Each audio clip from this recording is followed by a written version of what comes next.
Hi everybody, welcome back to the channel. I hope you're all doing well. It's another beautiful day here. We're enjoying the sunshine. It's a nice little breeze as well. So I'm going to talk about the benefits of a good cry today. Now this might seem obvious, but there's a lot of people out there, I've often heard people saying they haven't cried for years, and that actually astounded me.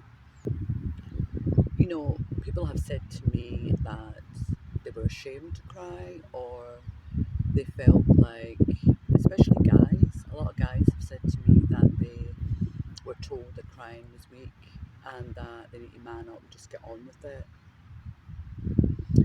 But that's suppressing your emotions, and suppressing your emotions is really, really unhealthy.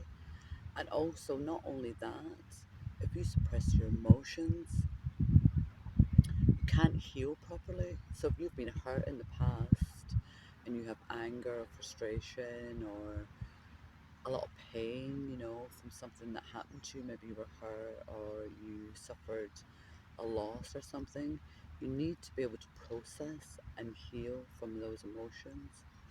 And crying is a big part of that. So I suppose it depends on how you grew up. If you grew up in a household where you were told that, not to cry, you're embarrassed or ashamed, um, I can understand why people don't cry or don't want to cry. A good cry alleviates stress, and it also helps you to process the emotions that you're feeling. And it also, when you cry, it releases hormones in the body. It's like a self-soothing mechanism, and it's your body's natural way to calm you and soothe you and to help you process difficult situations in order for you to heal. So if you suppress or hold back from crying, especially if you've done it for years, it has a really bad effect on your immune system. And what you'll find is it will come out on the body in other ways if you suppress it. So things like eczema, indigestion problems, acne, all these issues usually relate to suppressed emotions because they haven't been processed and allowed to work through the body. And crying is a big part of doing that healing. When you have a good cry, what it does is it activates your nervous system and it calms it to bring balance back into the body, and it's got a natural calming effect on your nervous system in order for you to come back to a calm state again. I've seen people who have gone through really traumatic experiences and have never cried, and that is so unhealthy. And then what happens is you end up going into drugs, suppressing it, really unhealthy habits, or getting into some really dodgy situations because you've pent up all these emotions inside you. So sometimes in society, what we've been taught is that crying is bad. Pain, emotions of feeling pain or anger, frustration are bad, but they're not bad. They're just emotions. They're the same emotions as laughing, joy, happiness. They're just all emotions. Not one is bad and not one is good. They're all just emotions. So when you can shift your mindset to seeing that pain, laughter, joy, anger, they're just all different types of emotions that we have to process.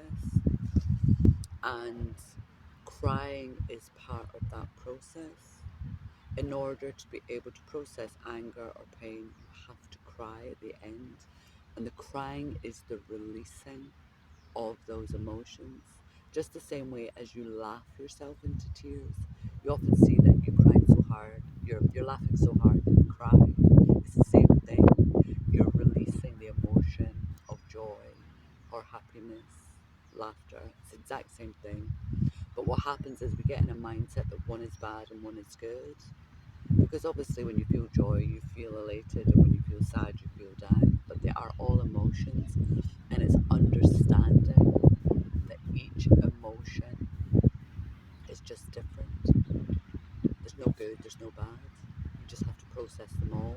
But we sometimes are brought up in a way where you think those emotions are bad, but they're not bad. They're just emotions.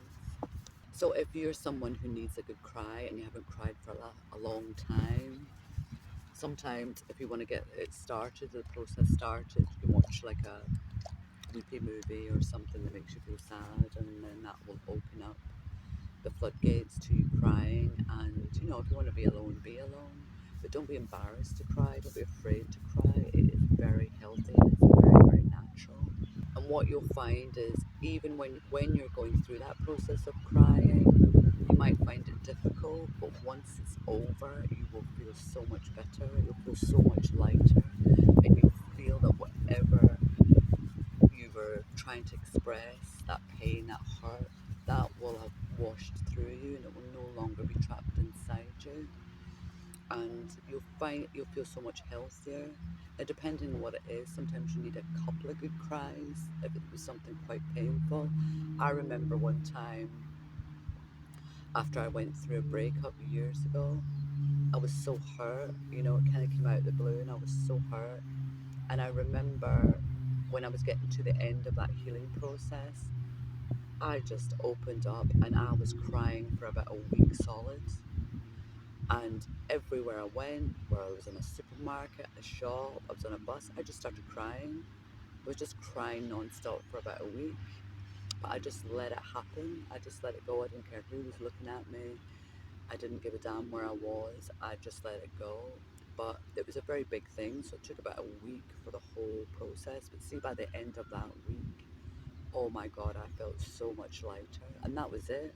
That was the healing process over. Because the crying normally comes at the end of it, the end of the healing. It's the final stage usually. And what I found in my experience is sometimes you can see it coming.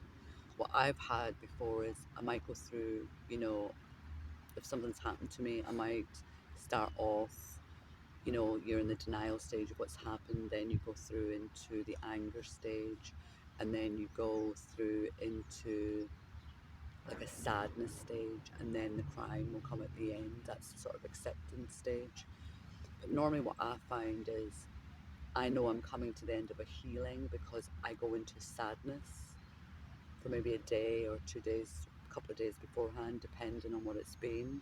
And then after that period is when the crying comes.